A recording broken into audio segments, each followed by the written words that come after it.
Baghdad میں ایک بزرگ تھے تو درزیوں کا کام کرتے تھے. اللہ کے نبی حضرت ادریس علیہ السلام بھی درزیوں کا کام کرتے تھے. خوش ہوئے نا بات سن کے؟ پیشہ کوئی بھی برا نہیں، ایک برا ہے وہ ہے ہاتھ پھیلانا، اس کے علاوہ کوئی پیشہ برا یہ برا نہیں، یہ ہاتھ پھیلانا برا ہے. حضرت شیخ محمد بن حسن کہتے ہیں کہ وہ بزرگ جو تھے نا، امام غزالی نے لکھا ہے، وہ درزیوں کا کام کرتے تھے تو اس زمانے میں نا کھوٹا سکہ بھی کبھی کبھی آ جاتا تھا. کھوٹا سکہ پرانے لوگوں کو تو پتا ہوگا، چلو نوجوانوں کو بتا دیتا ہوں. چاندی کے سکے ہوتے تھے تو اوپر سے جب وہ گھس جاتا تھا نا نمبر، تو اس کو کہتے تھے اب کھوٹا ہو گیا. کیوں جی بزرگوں ایسے ہی ہے، وہ گھس جاتا تھا تو کہتے تھے سکہ، تو وہ چلتا نہیں تھا کہیں بھی. تو وہ بابا جی کی دکان مشہور ہو گئی تھی کہ وہاں کھوٹے سکے بھی چل جاتے، لوگ دے آتے تھے کھوٹے سکے، بہت سارے لوگ دے دیتے، بابا جی چپ کر کے قبول کر لیتے. مشہور ہو گیا، جو بھی جاتا کھوٹے سکے دے آتا، بابا جی قبول کر لیتے. پھر شام کو نہ گھوڑے پہ بیٹھ کے جاتے اور دریا میں بہا. ایک دن کچھ بندے کھوٹے سکے لے کے آ گئے تو بابا جی ابھی مصلی پہ تھے، نماز پڑھ رہے تھے، تو بیٹے نے کپڑے دیے تو کھوٹے سکے وصول کیے. تو وہ کھوٹے سکے دینے والا شخص کھوٹے سکے دے رہا تھا تو وہ بچہ کہنے لگا تم نے بڑی عرصہ بیوقوف بنایا میرے ابا کو، کھوٹے سکے دے لے جاؤ. کہنے لگا تمہیں واقعی نہیں پتا چلتا کھوٹے ہیں؟ کہا ابا جی کا نہیں مجھے پتا، پر مجھے تو پتا ہے نا، اور میرا ابا شام کو کھول کے دیکھتا ہے تو پھر جو کھوٹے کھوٹے ہوتے ہیں انہیں دریا میں بہا کے آتا ہے، لے جاؤ اپنے. اتنی دیر میں بزرگ نماز سے فارغ ہوئے، کہنے لگے نہیں نہیں بیٹے رکھ لے، کھوٹے ہی رکھ لے. سننا بات. کہا جناب کیوں؟ فرمانے لگے میں کھوٹے اس لیے رکھ لیتا ہوں کہ لوگوں نے پیسوں میں ملا کے دوسروں کو بھی تو دینے ہیں نا، تو میں چاہتا ہوں چلو باقی لوگ نقصان سے بچ جائیں، ہمارا تو گزارا ہو ہی رہا ہے، باقی لوگ نقصان سے بچ جائیں. اور فرمایا پھر میں شام کو جا کے دریا میں ڈال کے آتا ہوں کہ کہیں میری اولاد بھی ان کو آگے نہ چلا دے. میں چاہتا ہوں کہ اور لوگ اس کام سے بچ جائیں. درویش کہتے ہیں کہ جب اس بابے کا آخری وقت آیا نا تو جو اس نے جملہ کہا میرا کلیجہ پھٹ گیا. آخری وقت جو اس نے دعا مانگی تو فرماتے ہیں میرے اندر وجد اور کیف کی صورت پیدا ہو گئی. فرماتے ہیں ان بزرگوں نے اپنے آخری وقت دعا مانگی، اے اللہ میں نے ساری زندگی کھوٹے سکے قبول کیے تاکہ تیرے بندے شر سے بچ جائیں، تو یا اللہ تو بھی اس کھوٹے سکے کو قبول فرما لے. اللہ میں نے کھوٹے سکے قبول کیے، کھوٹے، تاکہ تیرے بندے تکلیف سے بچ جائیں. تو مالک میں بھی کھوٹا ہی ہوں، اللہ تو بھی اس کھوٹے کو قبول فرما لے. اور یہ دعا مانگ کے نا تو کبھی روتے کبھی ہنستے. لوگوں نے کہا کیا ہوا؟ کہتے ہیں لگتا ہے رب نے کھوٹا سکہ قبول فرما لیا، لگتا ہے کہ اللہ نے کھوٹا سکہ قبول.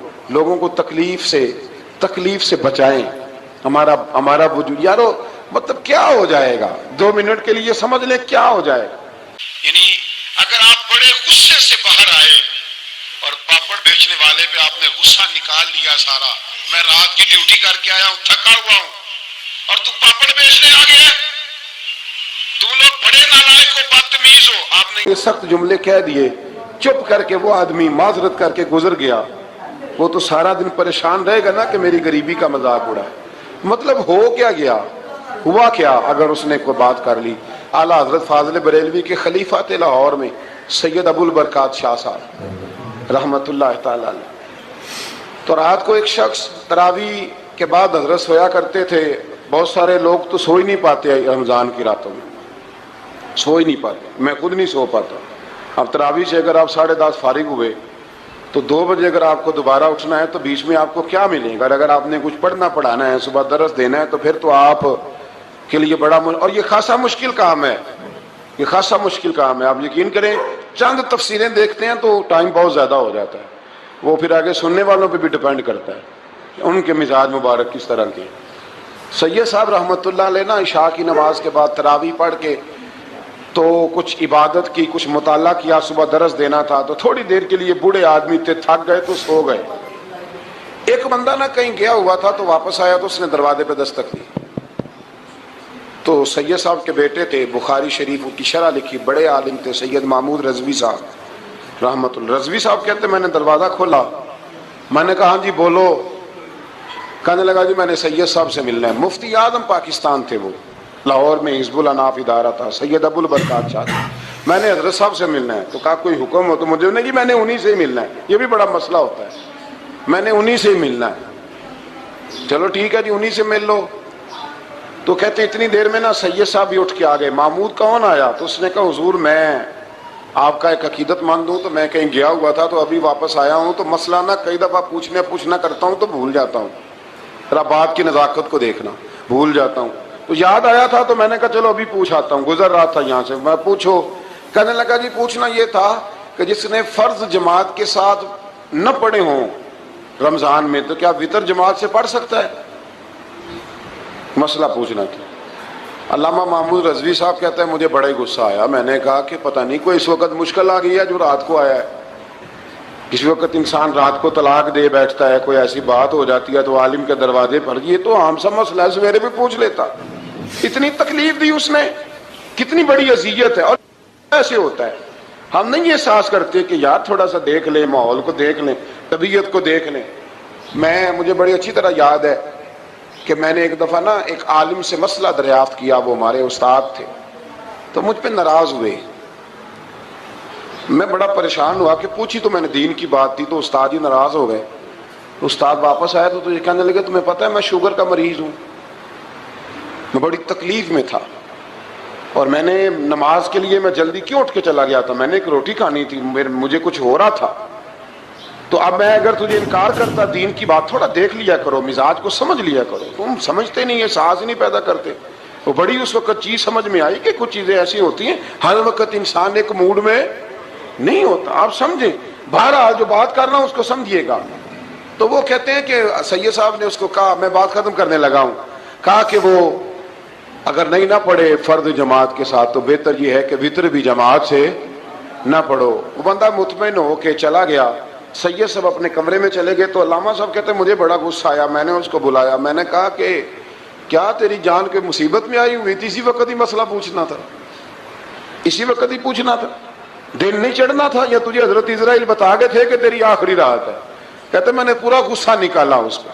میں نے کہا تو بڑا ہی بیوقوف آدمی ہے, بوڑھے آدمی ہیں اور بڑی مشکل سے نیند آتی ہے, آ ہی گئی تھی تو آ گیا ہے. کہتے میں غصہ کر رہا تھا تو سید صاحب آ گئے, تو آ کے مجھے ڈانٹا. اس طرح کسی کے ساتھ بات کرتے ہیں, پھر اس کو کہنے لگے بھائی معاف کرنا, یہ ابھی بچہ ہے, اسے پتہ نہیں. کہتے ہیں پھر مجھے کمرے میں لے گئے اور بہت بڑا ہی جملہ کہا. اگر آپ اپنا کلیجہ ٹھنڈا کرنا چاہیں نا تو اس طرح بھی کر سکتے ہیں. بہت بڑا جملہ کہا. کہنے لگے معبود مسئلہ تو میں نے بتایا, تمہیں کیا تکلیف ہوئی؟ اور پھر فرمانے لگے شکر کرو اللہ کا, اس دور میں بھی کوئی دین کی بات پوچھتا ہے. شکر کرو اللہ کا, اس دور میں بھی کوئی دین کی بات پوچھتا ہے. شکر کرو اللہ کا کوئی دین کی بات پوچھتا ہے, ورنہ تو لوگ پوچھتے ہی نہیں. تو اگر آپ خوش کرنا چاہیں اپنے آپ تو آپ سائیکل والے پہ غصہ کرنے کی بجائے یہ بھی تو کہہ سکتے ہیں نا شکر ہے رزق حلال کما رہا ہے, مانگ کے نہیں کھاتا, شکر ہے یہ محنت کر رہا ہے اپنی. تو آپ اپنے ذہن کو اس طرح کا بنائیں, سوچ کو اس طرح کا بنائیں.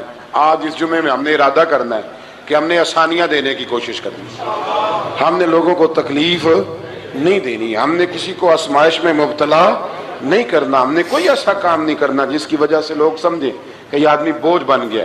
کبھی بوجھ نہ بنے.